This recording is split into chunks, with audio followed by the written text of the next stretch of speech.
Oi, queridos!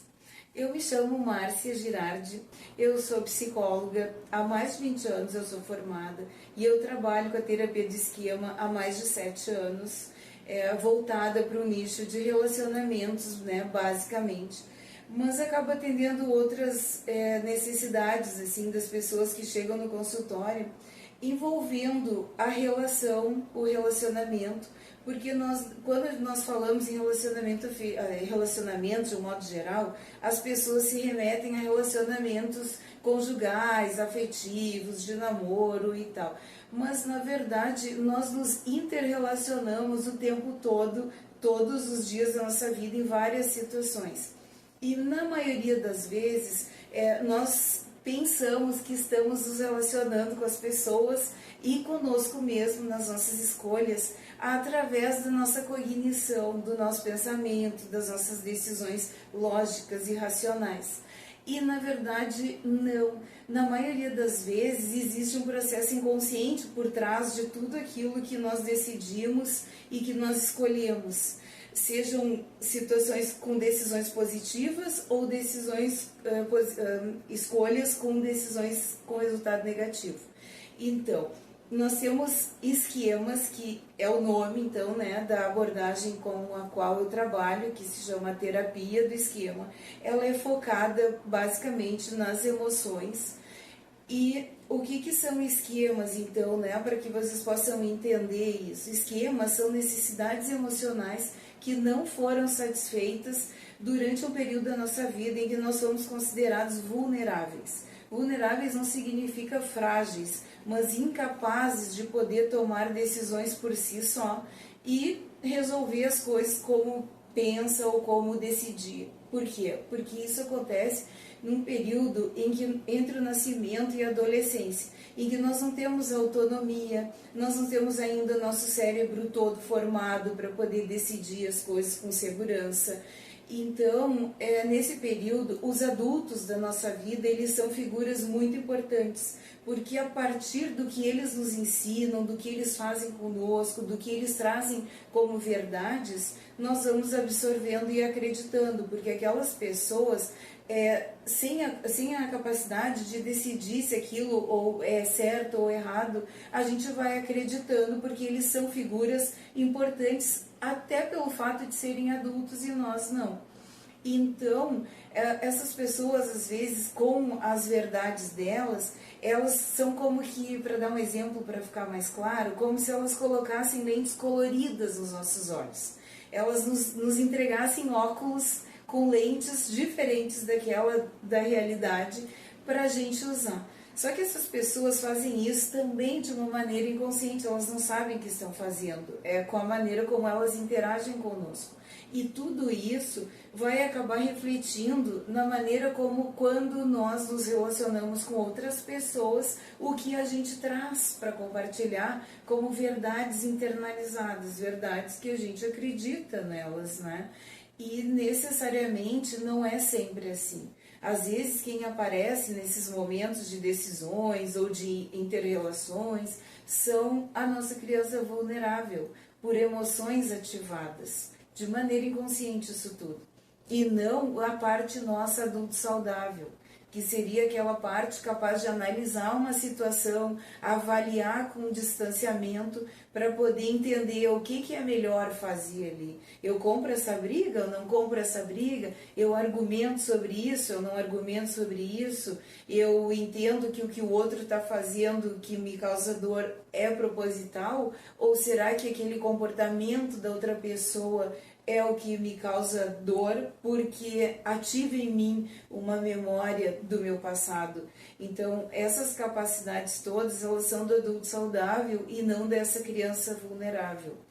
Porque o nosso corpo, ele cresce, mas as memórias emocionais, elas não desaparecem. Elas continuam ali dentro, nos acompanhando nesse processo. Só que como elas são memórias de um tempo em que nós éramos crianças, adolescentes e, portanto, vulneráveis, como eu disse anteriormente, o nosso adulto, nem sempre o que ele expressa, né, o comportamento que esse adulto traz naquele momento é a expressão de um adulto saudável. Muitas vezes é uma criança que tem ali. E por isso que às vezes as pessoas dizem para nós adultos, elas falam: para com isso, fulano, parece que tu é uma criança, ou parece uma criança fazendo isso, e na verdade é uma criança, é a memória de uma criança. Então teve um gatilho ali que trouxe aquela memória, e com isso o comportamento, a reação é da criança e não é do adulto. E aí vai dizer: por que isso? Porque nós temos os esquemas, mas nós também temos os modos, que são uma forma inconsciente que nós, enquanto vulneráveis, encontramos para poder minimizar a dor que aquele esquema, né, que aquela falta do atendimento emocional trouxe. Então esse modo ele vem para poder achar uma estratégia para minimizar a dor. Vamos dar uma explicação, então, do que são esses modos para clarificar isso aí. Por exemplo, uma criança que reiteradas vezes ela fica em casa esperando os pais que trabalham muito, trabalham fora, e quando esses pais chegam, essa criança ela fica excitada, feliz, ela quer conversar, ela quer contar, ela quer mostrar, ela quer que os pais brinquem com ela, e os pais têm uma demanda, né? Não é por maldade, não é porque não querem atender a criança, mas eles não sabem o que eles estão promovendo emocionalmente quando eles dizem assim: ai, fulaninho, sai daqui agora, ou vai lá brincar com o teu irmão, vai lá brincar com o teu carrinho, vai lá brincar com não sei com o que. Vai fazer teu tema, que eu tô cansado, eu cheguei agora, me dá um tempo, eu tenho que tomar banho, eu ainda tenho que fazer a janta. Essa criança, ela olha para aquilo, ela escuta aquilo e ela não entende toda a dinâmica da vida adulta. Ela entende que ela não conseguiu o atendimento, ela não foi atendida. E não é uma vez que isso vai fazer diferença, mas reiteradas vezes ela vai acabar entendendo que não adianta ir esperar pai, esperar mãe, porque ela não vai receber aquilo que ela precisa. O que esse modo então aparece, né? Porque é uma dinâmica inconsciente. É como se aparecesse um amiguinho imaginário, aparecesse alguém que dissesse assim: ah, fulaninho, deixa pra lá, teu pai e a tua mãe, eles estão cansados, eles trabalharam o dia todo, mas não te importa com isso, eu tô aqui, eu vou brincar contigo.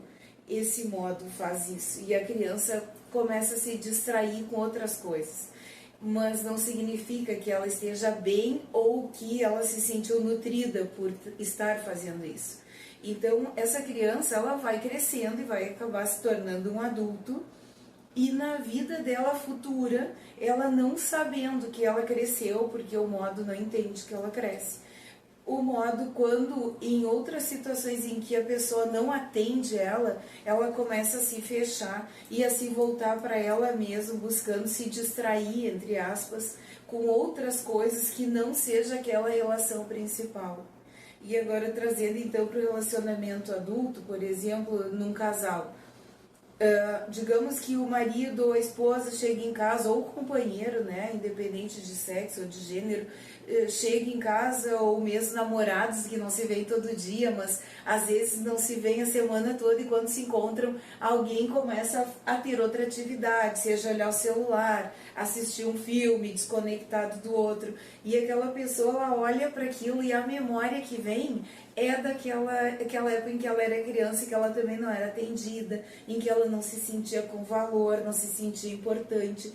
E aí essa pessoa que hoje é adulta, ela não lembra dessa parte criança, e aí ela diz para outra pessoa: mas que droga, olha só, eu não te vejo a semana inteira, e agora que a gente se encontra, tu fica grudada no celular, agora tu fica fazendo outras coisas, não senta aqui comigo, ou não pergunta como é que foi minha semana, o que está acontecendo. E essa pessoa se sente sem importância, se sente deixada de lado, se sente abandonada, rejeitada, N memórias ali que podem estar sendo ativadas, né, como gatilhos emocionais. E a pessoa começa a olhar, digamos, o caso do relacionamento afetivo, olhar para o outro e falar: nossa, essa pessoa está me machucando. E começa a, de repente, agir de uma forma reativa, ou fazer a mesma coisa. E o que acontece? Se desconecta. O objetivo da terapia de esquema é poder entender que dores eu carrego, que faltas eu tenho, e como é que o comportamento do outro me afeta.